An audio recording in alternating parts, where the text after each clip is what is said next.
Bonsoir. Le lundi soir à l'AUP, nous avons un temps de prière de Thésée. Mais évidemment, nous ne pouvons pas nous réunir comme vous tous. Et nous avions simplement à cœur de poursuivre ce moment, de poursuivre cette rencontre et de vous proposer par l'intermédiaire d'une petite vidéo un temps de recueillement. Il a été préparé par une équipe d'étudiantes et d'étudiants. Nous vous le proposons maintenant et nous vous souhaitons une bonne prière de Thésée avec l'AUP. Ne soyez inquiets de rien, mais en toute occasion, par la prière et la supplication, accompagnées d'actions de grâce, faites connaître vos demandes à Dieu. Et la paix de Dieu, qui surpasse toute intelligence, gardera vos cœurs et vos pensées en Jésus-Christ. En écoutant le psaume, nous avons peut-être pu retrouver des sentiments similaires à ceux du psalmiste. Psalmiste qui se retrouvait dans une situation délicate et difficile. Et maintenant, avec ce texte adressé aux Philippiens, nous recevons cet encouragement de l'apôtre Paul qui, lui aussi, a traversé des moments difficiles lorsqu'il écrivait cette exhortation à l'église de Philippe. Il était en prison. Et lorsqu'il écrivait cette lettre, nous imaginons qu'il était enfermé, emprisonné, peut-être confiné. Il s'est retrouvé entre quatre murs, sans possibilité de sortir, dans des conditions difficiles.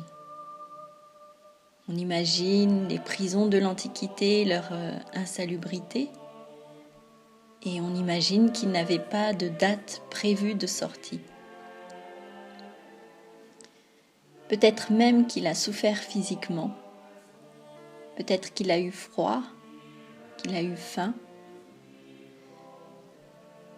On pense qu'il aurait pu se plaindre sur sa condition, rêver à ce qu'il ferait lorsqu'il sortirait enfin,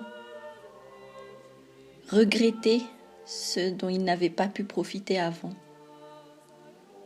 Et nous imaginons une foule de pensées qui se succèdent, qui pouvaient tantôt mener à l'espoir, et puis peut-être bien souvent à la déprime ou au découragement. Et oui, lorsque nous sommes enfermés, il nous reste beaucoup de temps pour penser, pour réfléchir. Nous n'avons presque plus que cela à faire. Et il faut reconnaître que gérer nos pensées n'est pas la tâche la plus facile, ni la plus reposante que nous connaissons. Dans ce confinement qui se prolonge, qui d'entre nous ne s'est pas laissé entraîner dans un tourbillon de pensées ? Et si j'avais fait ça ? Et si le président avait plutôt décidé ceci ? Et si moi-même je tombais malade ? Si j'avais su ? Si je pouvais ? Et si ? Et voilà le tourbillon qui nous fait tourner la tête, qui nous mène parfois à la noyade. Et voici comment Paul nous exhorte à vivre avec nos pensées. Ne soyez inquiets de rien, mais en toute occasion, par la prière et la supplication accompagnées d'actions de grâce, faites connaître vos demandes à Dieu. Et la paix de Dieu, qui surpasse toute intelligence, gardera vos cœurs et vos pensées en Jésus-Christ. À quoi nous sert-il de nous inquiéter ? Cela ne rallongera pas notre vie. Et parfois les pensées nous mènent bien plus loin que nous le voudrions. Mais la bonne nouvelle, c'est que nous pouvons transformer nos inquiétudes en prières, prières que nous adressons à Dieu. Nous pouvons le supplier, lui adresser nos demandes et en essayant de garder un cœur reconnaissant, ce qui n'est pas forcément naturel peut-être chez nous. Nous pouvons chercher les petites joies, le remercier pour ce qui nous est déjà donné, pour le soleil, pour la chaleur de notre maison, pour les blagues sur les réseaux sociaux, pour les avancées des découvertes. Et puis nous pouvons prier, intercéder, parce que les sujets d'inquiétude, ou plutôt de prière, ne manquent pas. Nos dirigeants, les soignants, les malades, les confinés, nos voisins, nos proches, ceux qui travaillent, etc. Ainsi, positionnés devant Dieu, nous recevrons sa paix, paix qui va au-delà de ce que nous imaginons. Figurez-vous que en grec, le verbe pour parler de la paix là, qu'il recevra, que nous recevrons, est composé du préfixe hyper. Hyper que nous connaissons avec un hypermarché, qui renvoie vers une grande abondance. Quand on dit c'est hyper beau, c'est plus que beau. Donc ça c'est le préfixe, et le verbe, c'est le verbe avoir, avoir la paix, mais qui est au participe présent.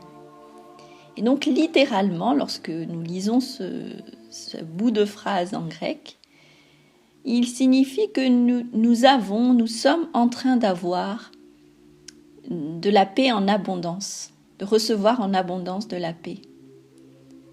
Lorsque nous remettons nos inquiétudes à Dieu, cette paix viendra nous remplir et nous garder en Jésus-Christ, alors que nous puissions la recevoir.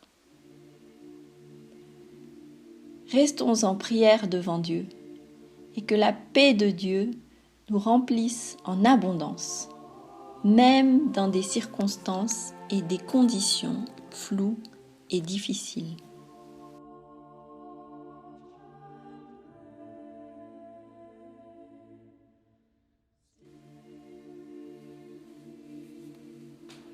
Et nous prions. Seigneur, nous te disons merci pour ta présence dans nos brouillards.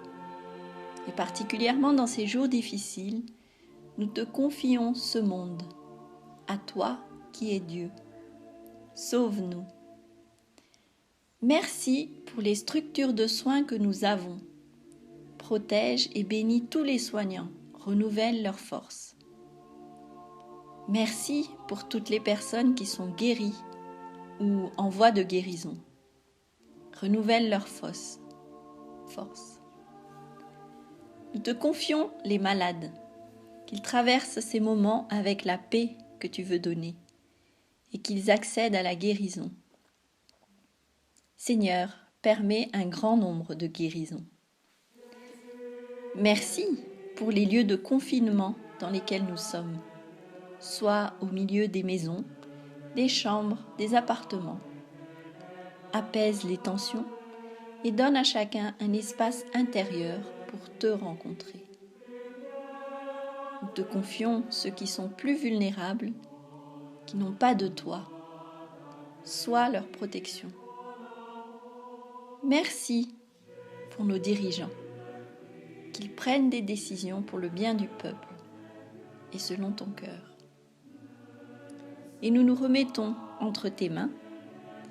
Viens renouveler notre espérance en toi, notre confiance et notre prière. Que nos inquiétudes deviennent prières. Fortifie notre foi.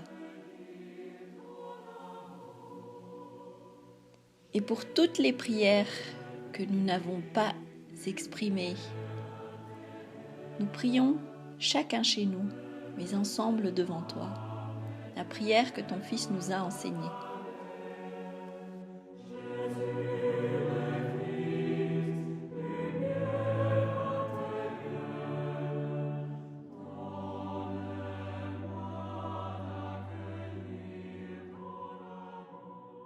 Notre Père, qui es aux cieux, que ton nom soit sanctifié, que ton règne vienne, Que ta volonté soit faite sur la terre comme au ciel.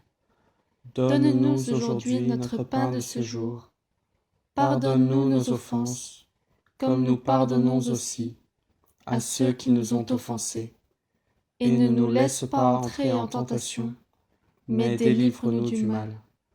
Car c'est à toi qu'appartiennent le règne, la puissance et la gloire, pour les siècles des siècles. Amen.